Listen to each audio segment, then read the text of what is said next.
কথায় আছে ওস্তাদের মার শেষ রাতে। বাংলাদেশের প্রধানমন্ত্রী তারেক রহমানের চীন সফর যেন সেই সফলতার কথাই বলছে। হঠাৎ করে বাংলাদেশের দাবার চাল দেখে আঁতকে উঠল ভারত। দিল্লির গলায় বেঁধে গেল কই মাছের কাঁটা। ৫ অগাস্টের পর সীমান্তে হত্যা এবং পুশ ইন, ভিসা জটিলতা তৈরি করে বাংলাদেশের মানুষদের হয়রানি, বাংলাদেশ নিয়ে গণমাধ্যমে অপপ্রচার, উস্কানিমূলক বক্তব্য, বাণিজ্যে বড় ধরনের সংকট তৈরি করে রাখা যেন ভারতের প্রধান কাজ হয়ে ওঠে। যেভাবেই হোক বাংলাদেশকে চাপে রাখা যেন দিল্লির একমাত্র গুরুত্বপূর্ণ কাজ। প্রধানমন্ত্রী তারেক রহমানের চীন সফর ঘিরে সেই ভারত সুর নরম করে ঢাকার সাথে সম্পর্ক তৈরিতে উঠে পড়ে লেগেছে। বাংলাদেশি ট্যুরিস্টদের জন্য ভিসা চালুর ঘোষণা দিয়েছে ভারত।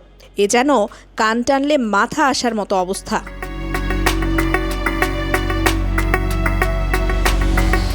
প্রধানমন্ত্রী তারেক রহমানের চীন সফরের পর ভারত কিভাবে নমনীয় হলো, সেই ঘটনায় যাওয়ার আগে গত ২ বছরে দিল্লি কিভাবে ঢাকাকে প্রতিটা পদে পদে কোণঠাসা করেছে তার কিছুটা জানা জরুরি। ২০২৪ সালের অগাস্টে শেখ হাসিনা সরকারের পতনের পর থেকে বাংলাদেশ এবং ভারতের মধ্যকার সম্পর্কে বড় ধরনের টানাপোড়েন শুরু হয়।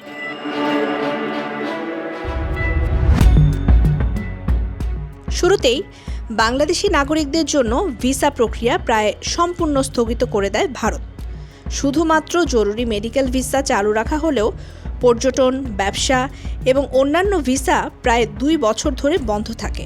ভারত নিরাপত্তার অজুহাত দেখিয়ে ভিসা বন্ধ করলেও নিরাপত্তাজনিত কোনো সংকটের বিষয় প্রমাণ করতে পারেনি দিল্লি। বরং ভিসা জটিলতায় গত ২ বছরে বাংলাদেশের হাজার হাজার রোগী ভারতে সঠিক সময়ে চিকিৎসা করাতে পারেনি। অনেকে ভারতে গিয়ে নানা সমস্যায়ও পড়েছেন।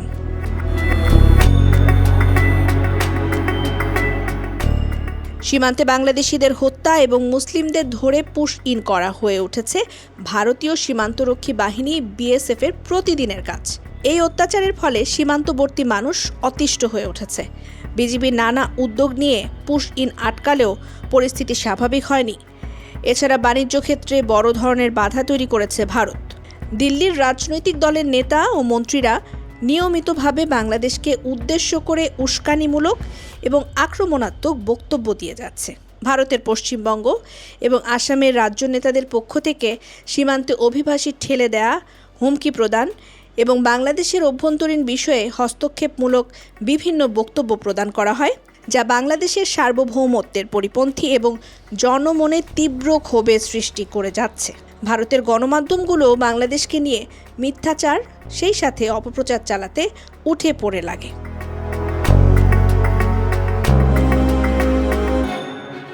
এবার আসি মূল ঘটনায়। ভারত যেসব কারণে তাদের সুর পাল্টাতে শুরু করলো। প্রধানমন্ত্রী তারেক রহমান মালয়েশিয়া সফর শেষে গত ২২ জুন চীন সফর শুরু করেন। বেইজিংয়ের সাথে সফরে বাংলাদেশ এবং চীন ১৩টি সমঝোতা স্মারক সই করেছে। এগুলোর মধ্যে রয়েছে বাণিজ্য, বিনিয়োগ, শিক্ষা, স্বাস্থ্য, মানব সম্পদ উন্নয়ন, নদী ব্যবস্থাপনা, প্রযুক্তি এবং অবকাঠামোর উন্নয়ন। এই সফরে চীনের কাছ থেকে বাংলাদেশ ২৪টি চীনা J-10C যুদ্ধ বিমান কেনার পরিকল্পনা নিয়ে এগোচ্ছে। বাস্তবায়িত হলে পাকিস্তানের পর বাংলাদেশ হবে এই মডেলের দ্বিতীয় বিদেশি ব্যবহারকারী। আর এই খবরে ভারতের মাথায় যেন বাজ পড়ছে। বাংলাদেশ নিরাপত্তা সেক্টরে আরেক ধাপ এগিয়ে যাচ্ছে, এটা বোধহয় নরেন্দ্র মোদীর বিজেপি সরকারের মেনে নিতে ভীষণ কষ্ট হচ্ছে।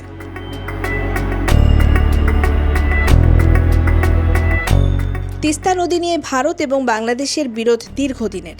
চীন সফরে তারেক রহমান তিস্তা নদীর ব্যবস্থাপনা এবং পুনরুদ্ধার প্রকল্পে বেইজিংয়ের সহযোগিতা চেয়েছেন। এই বিষয়টি প্রায় সব ভারতীয় গণমাধ্যমই গুরুত্ব দিয়েছে।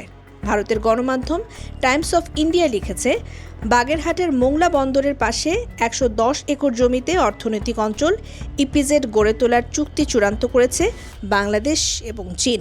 জমিটি আগে ভারতের জন্য বরাদ্দ ছিল, কিন্তু ২০২৫ সালে মোহাম্মদ ইউনূসের নেতৃত্বাধীন অন্তর্বর্তী সরকার তা বাতিল করে। চীন বাংলাদেশের নতুন এই চুক্তিতে এই অঞ্চলে চীনের শক্তি আরও বাড়বে, যা ভারতকে উদ্বিগ্ন করছে। ভারতীয় গণমাধ্যম সতর্ক করে লিখেছে, এটি শুধু ভারতের জন্য একটি অর্থনৈতিক প্রকল্প হাতছাড়া হওয়ার ঘটনা নয়, বরং ভারতের পূর্ব উপকূলের কাছাকাছি চীনের দীর্ঘমেয়াদী উপস্থিতির পথ খুলে দিচ্ছে। ভারতীয় গণমাধ্যম সতর্ক করে লিখেছে, এটি শুধু ভারতের জন্য একটি অর্থনৈতিক প্রকল্প হাতছাড়া হওয়ার ঘটনা নয়, বরং ভারতের পূর্ব উপকূলের কাছাকাছি চীনের দীর্ঘমেয়াদী উপস্থিতির পথ খুলে দিতে পারে। প্রধানমন্ত্রী তারেক রহমানের এই একটি সফরের পর ভারতের যেন তীব্র মাথা ব্যথা হয়ে উঠেছে। তারা বাংলাদেশের সাথে সম্পর্ক স্বাভাবিক করতে উঠে পড়ে লেগেছে।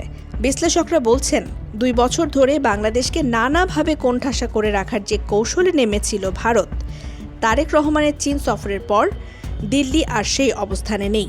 দেশটির গণমাধ্যমের যেন তুমুল মাথা ব্যথা শুরু হয়েছে